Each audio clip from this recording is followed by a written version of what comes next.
Okay, this time let's create another balloon figure, and this is what we call raccoon.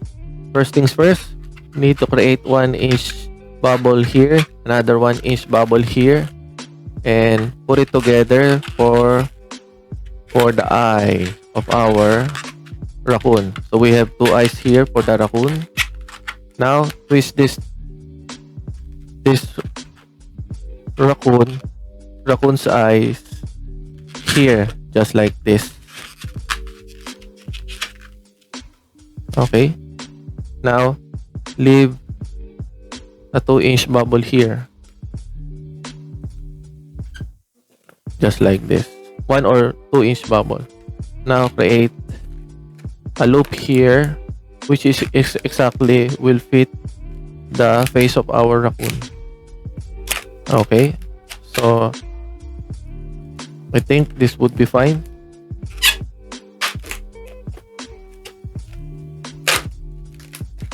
Now, this is the face of the raccoon, the head of the raccoon. Put the face here and insert it inside of the loop that we created.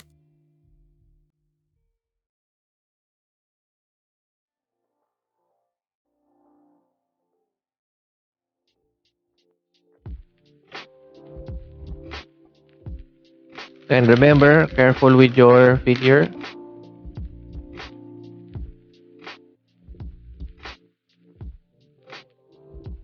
Alright, so that's it.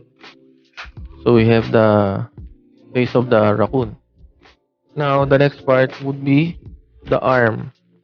Create 2-inch bubble here, small inch bubble here, 1 inch approximate, another 1-inch bubble here, and another 2-inch bubble for the second arm. Okay, now put it together just like that, and this is the body. Okay, this is the arms, this is the body.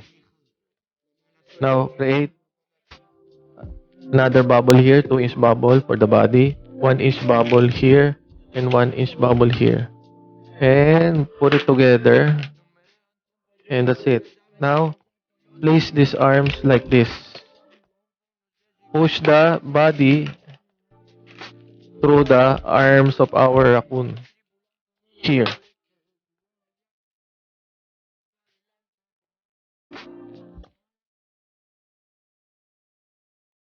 just like that. So we created the body, the arms, and the feet. Now we need to adjust this tail,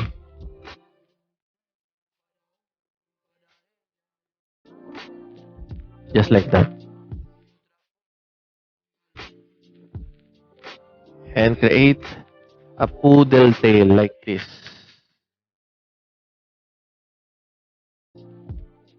Okay, and now we have an instant raccoon.